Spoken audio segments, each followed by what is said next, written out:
Ladies and gentlemen, this is KageKaze, and today I have for you several bits of news. We're going to go ahead and get right into it since I have a few pieces to go over.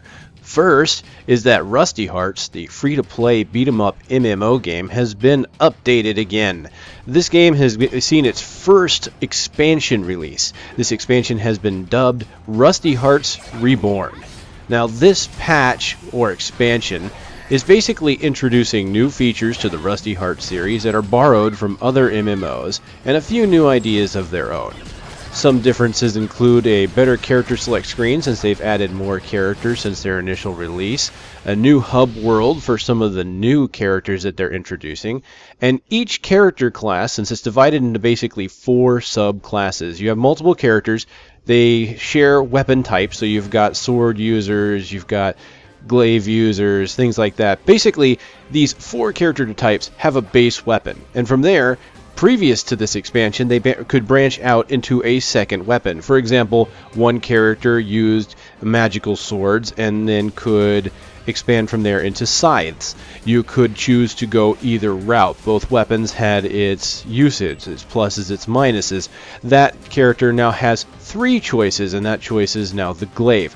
All 4 characters have been given an additional weapon, and since each weapon counts as additional fighting style, you could say they've basically added 4 new classes to the game. That gives this game a total of 12 classes. Another feature added to Rusty Hearts is the idea of a skill tree system. It's not a true skill tree like you might see out of, say, World of Warcraft, but it's basically a way of organizing the skills that previously existed in this game. Basically, before you could just pick your skills from a list and they would just be added to your repertoire. Now you can actually see all the skills in a designed skill tree, and you can reset those points at will, and now you can choose a weapon's focus. So there's plenty of replay value for each character there.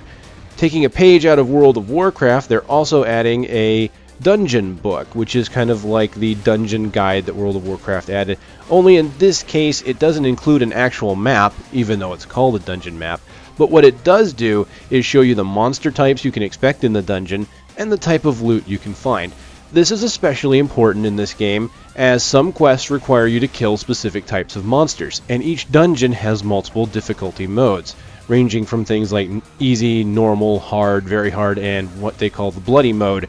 So, since only certain enemies show up in certain difficulty modes, you'll want to know where you can find them. So that's a great way to help new players get into it and find out where they need to go in order to continue their journey. I'll admit, it has been a while since I've actively played Rusty Hearts, but when I was playing it before, it was fairly fun. And this new expansion looks to be even more interesting. If you've never played it before, you can get it at perfectworld.com. It is right there on their homepage, as well as other games that they produce. It is, again, free to play, so feel free to pick it up if you're interested. Moving right along, and since we've already talked about World of Warcraft a little bit already, we're going to go ahead and give the next bit of news to the WoW players out there. Good news for WoW fans, your expansion is just around the corner. That's right, Mists of Pandaria has an official release date now of September 25th of this year. Actually, a little surprised it's coming out already. I haven't really been following the updates since I stopped playing WoW myself, simply because I didn't want to get myself lured back in. I have my own reasons for it. It's not because I think the game is bad. Please don't read into that.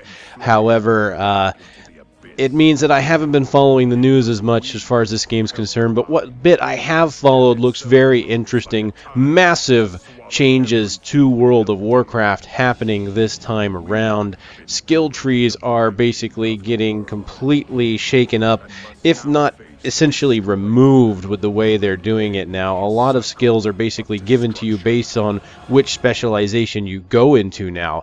I actually think it's a fairly neat idea, as the skill tree system was not exactly giving players the options and the fun stuff that they really wanted. I think this expansion could be a good thing, and I think a lot of people are just getting hung up on the whole pandas theme. The pandas are just a means to an end here. It's going to be a little bit of storytelling, as they have to basically start now down a new path. They have essentially closed a lot of the storylines that they wanted to close since the end of Warcraft 3. So while there are still some things they could go into, they really need to start working on some new adventures, new heroes, and new bad guys. So once again, September 25th, Mists of Pandaria will be coming out.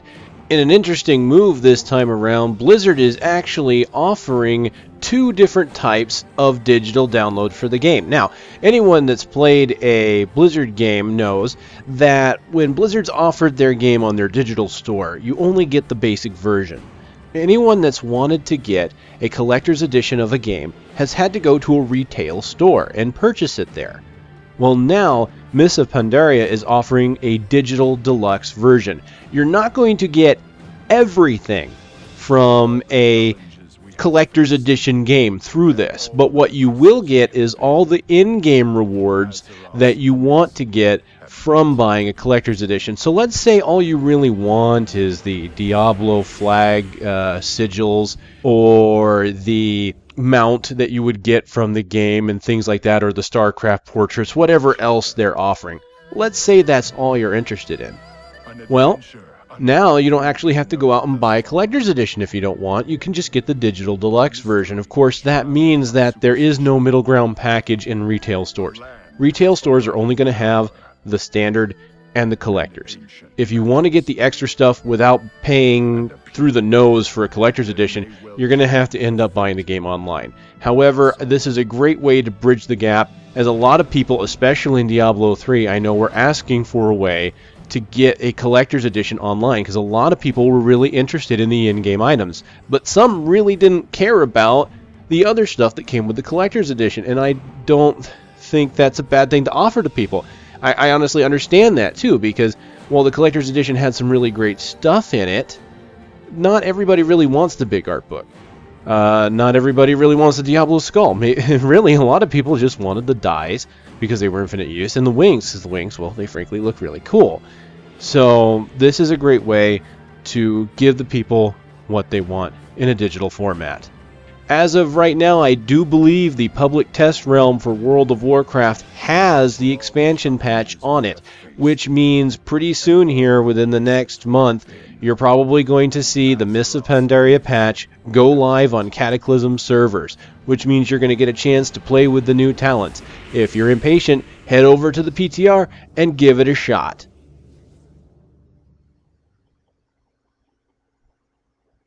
Alright, time to go over another free-to-play game update. This time we're going to talk about Tribes Ascend. This update is the Twin Fuser update. Now this update may not seem like much on the surface. In fact, there's only really one weapon added to the game. However, a lot of the stuff that's been changed is kind of under the hood. In this update, each of the main classes, the heavy, medium, the light, all have gotten a new weapon. This new weapon is called the Twin Fuser. The Twin Fuser is basically the same thing as a Spin Fuser, only unlike traditional Spin Fusers that we've all come to know and love from the Tribe series, this Spin Fuser can fire 2 shots. So it basically has a clip, unlike all the other versions.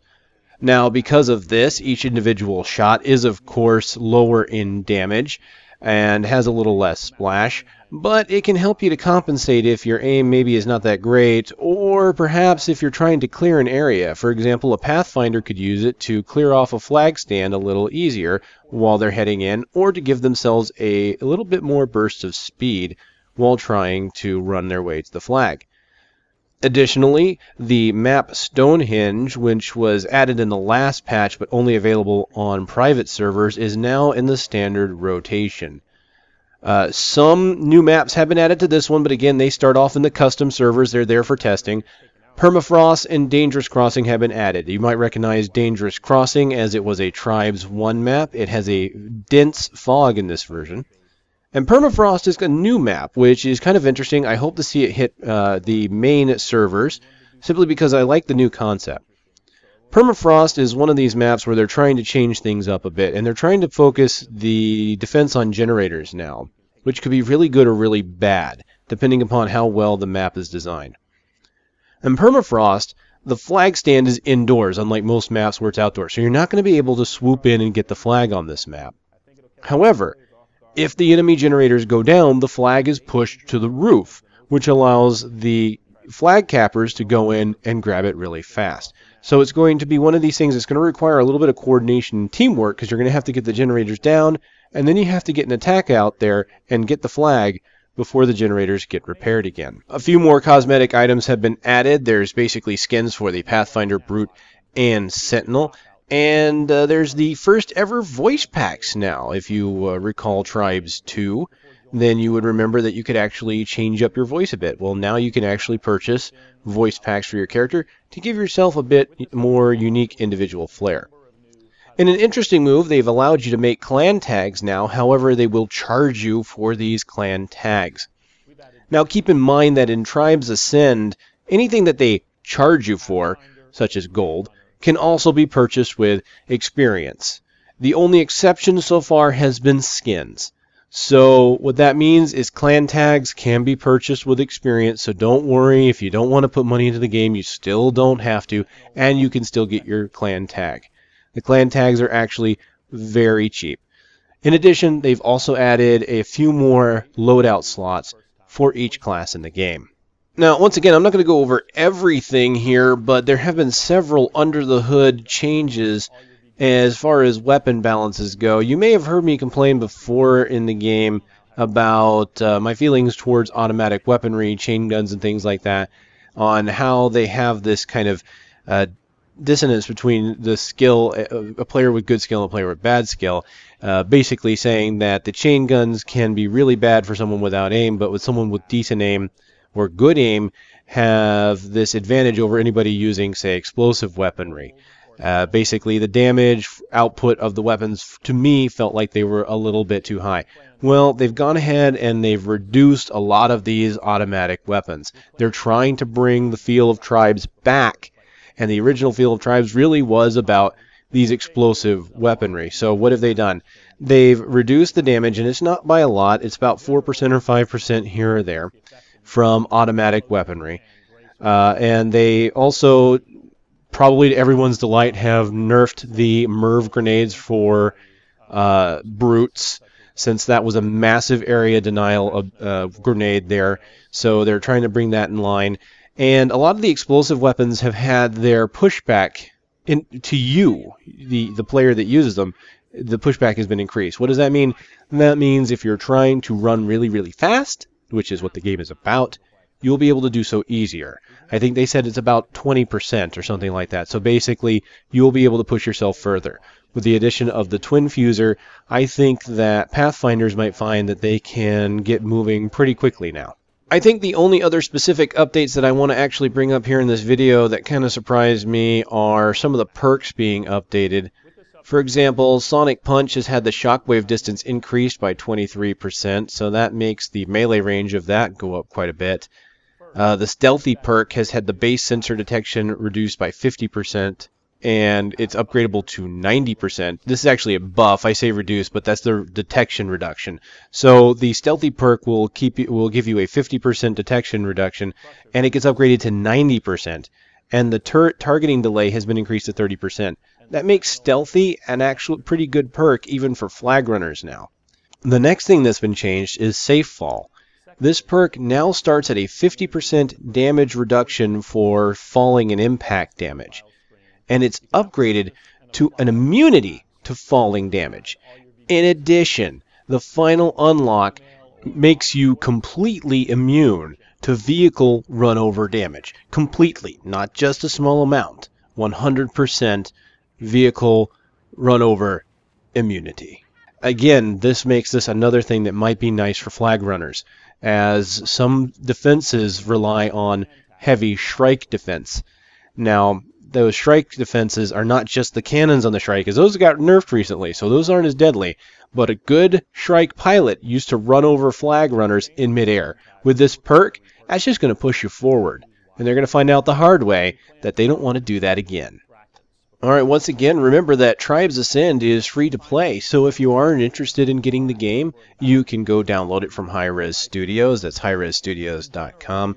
I will provide a link here in the video description. If you are interested in signing up, I recommend you use it. It is a referral link, It will basically give me credit for signing you up, and at level 6, not only will you give me a small bonus, but you as well will get a small bonus in experience to help you unlock things a little bit faster. So it becomes a win-win. If you sign up just by yourself, you basically aren't going to get anything out of that. So I do recommend you do it, and I honestly would appreciate it.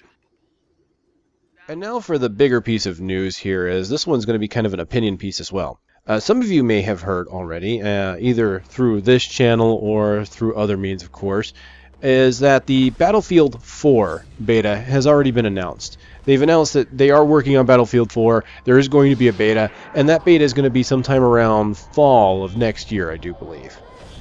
I already expressed that I'm not entirely pleased by this setup, as they haven't even finished work on Battlefield 3 yet. Battlefield 3 still has 3 expansions to come out yet. Armored Kill is slated to come out very soon here, and already we're talking about 4. This could be still a good thing, as I can't really judge it yet until I actually play it.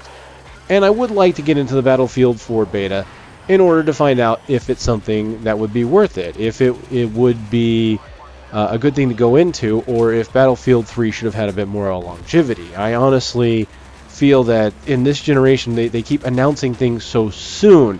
I know that studios do work on newer games sooner and sooner, but to basically say this when we're in the middle of going into Battlefield 3's expansions, it kind of makes you wonder, if people already know, hey, there's going to be a new game out, are they really going to want to spend money on the expansion packs on the one that's out now, knowing that they're going to have to save their money for a whole new game later? Now, just because the beta is happening fall of next year doesn't mean the game is going to come out that soon. We could still be waiting another year or two after that to actually see Battlefield 4. From a personal, I feel very odd about this whole announcement thing, and I don't begrudge them for it. But it's just, when I'm sitting here trying to get back into Battlefield 3 at this point, I kind of sat back and scratched my head. Now, the thing that bothers me the most about this Battlefield 4 update is they announced just recently that players who purchased the Battlefield Premium system, and if you haven't heard of the Battlefield Premium system, this is basically a all-in-one bundle. You pay for all of the expansion packs at once, you get a discount, and you get a few extra perks. It's a great system, honestly. It is a rival to Modern Warfare's Call of Duty Elite system. Only instead of paying on a subscription basis, you are paying a one-time fee, and you're basically buying everything. Now, what they announced is that people that paid for Battlefield Premium are not going to get into the Battlefield 4 beta. Now, this particularly confuses me. Now, when you think, like, look at companies like Blizzard, right? Blizzard did this whole premium service as well. They offered a system where you could pay for a year of WoW time. They basically said, you sign this contract, now you don't have to pay a year in advance, right? You didn't have to pay all at once, but you had to at least sign a digital contract, as it were, to say, I will keep playing this game for the next year. And if you were paying on a monthly basis, you could still pay on a monthly basis. If you're paying on a 3-month basis, you could still do that, as long as you just kept the subscription for a year. If you did that, you got a special in-game perk, pet, or I believe it was a mount, actually. Everybody that signed up for it got a free copy of Diablo 3. Free. 100% free. Just for staying in WoW for a whole year. An amazing deal. But the other thing about this is that if you bought into this, you were guaranteed a slot in the World of Warcraft Mists of Pandaria beta. This is a great idea. It fosters the community. It basically says, hey, you know what? We know you guys love to play this game. Here, if you tell us that you're going to go ahead and keep playing, we're going to give you these bonuses for that game. And you get to keep playing. And you get to see what's coming up, and it's going to be great. And then EA and DICE come along and say, hey, we're going to offer a premium service. Hey, you know what? Buy our expansion packs here. And essentially, when you think about it, when you're buying into premium, what are you doing? You are essentially signing a contract with them that says you're going to keep playing Battlefield 3 for at least the next 6 months. Why? Because you're going to want to play the expansion packs that you paid for. So what is premium other than a contract service just like Blizzard offered for World of Warcraft. Think about that one. You're basically paying for game time because expansion packs are going to come out slowly over time. And so your perk for this is what? A few camos, a few assignments. Each expansion pack is going to give you the weapons, so you're not really getting anything super amazing out of this. You're getting cosmetic stuff out of premium, and you're getting a little bit of savings. All right, you know, that is great too. You're getting savings. But you know what? The savings on that's nowhere near what the price of Diablo 3 was. Now, I can't fully compare these two because, let's face it, Blizzard is a very self-sufficient company that makes tons and tons of money every day. So I'm not going to hold that against them. But what I am going to hold against them is that they're basically telling the Battlefield 3 community that, hey, you guys love this game, and you're going to buy into it, but we really don't feel like we want to give you guys beta access. That doesn't settle right with me. Now, I don't want to sound like a self-entitled gamer, as I'll be honest, when it comes to Blizzard's practices for choosing who gets into their betas, it's very random. And I've always agreed with that. It's like, you know what, they need prospects, they need people with different sets of eyes. They need the elite players to tell them the stuff that old players want. They need the new players to tell them the stuff that the elite players miss because they're just so used to it.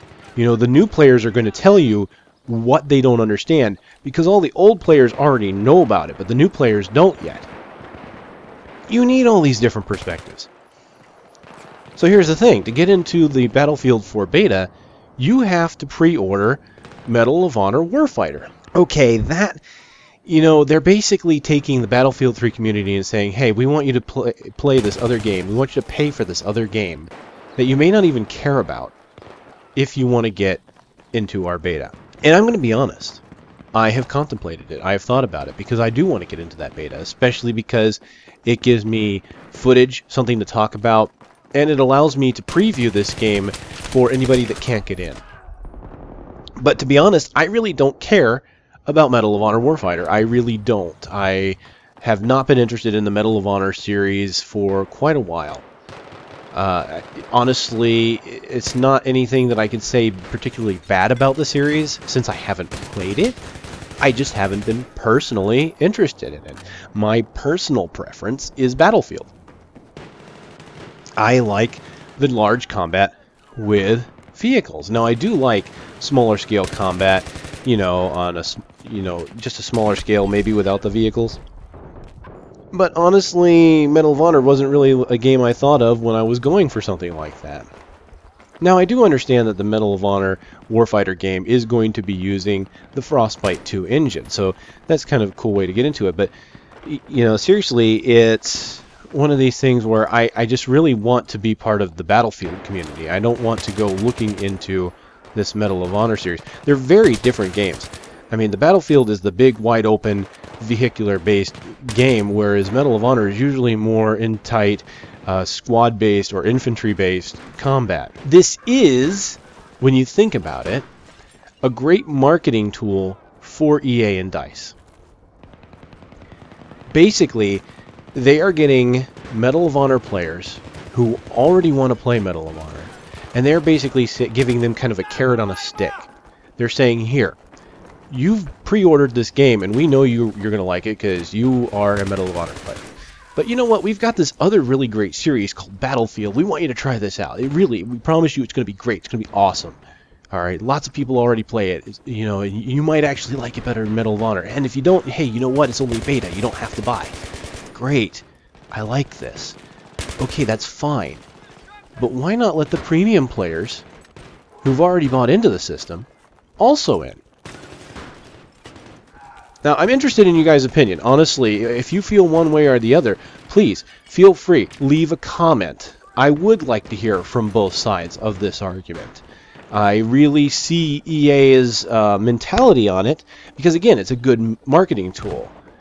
And what we need to not forget about this, though, is that this is the only way right now. They stated that right now, the only way to get into Battlefield 4 beta is to pre-order Warfighter. However, they've also stated that there will be other ways to get in. Now, here's the question, though. How guaranteed are these other ways to get into the beta? Are they going to be like beta contests, ways on Facebook or Twitter, beta key giveaways like PlanetSide's doing right now? It could be anything. The only guaranteed way, because we don't know the way that they're going to do it in the future, is to get Warfighter. And I'm tempted. I am sorely tempted. And you know what? For them, if I get it, bravo. Bravo. You know what? Your marketing scheme has worked backwards. You've not only gotten Warfighter players to try out Battlefield, but you're getting Battlefield players to buy Medal of Honor just so that they can see the next installment of Battlefield. You know, that's marketing. That's ingenious marketing, honestly, if that's what they're going for. It's effective, but I just don't know if I quite agree with it. Alright, well, again, please leave your opinions, your thoughts, and if you're interested in any other kind of topics of discussion, please drop a line at theshadowpost@gmail.com. And I do have one little bit of news here additional for you all, and that is the PlanetSide 2 beta test is slated to start in 1 week, Monday or Tuesday. Alright, I can tell you this because it's on the official PlanetSide Twitter account, so it's not any insider information. I can also tell you, because according to the NDA I'm allowed to do this, is tell you that I am in the beta. However, I'm not allowed to give you any information on the beta. So what that means is once I get in, I cannot release any footage until such time as the game is either released or they release the NDA on us. As far as I know, Total Biscuit, as of right now, is still the only person able to put out PlanetSide footage. I'll still record, and I will have it ready the moment they tell me, hey, no more NDA. Alright, ladies and gentlemen, this is KageKaze. This has been your gaming news update for today, the 26th of July, 2012. I'll see you on the next one.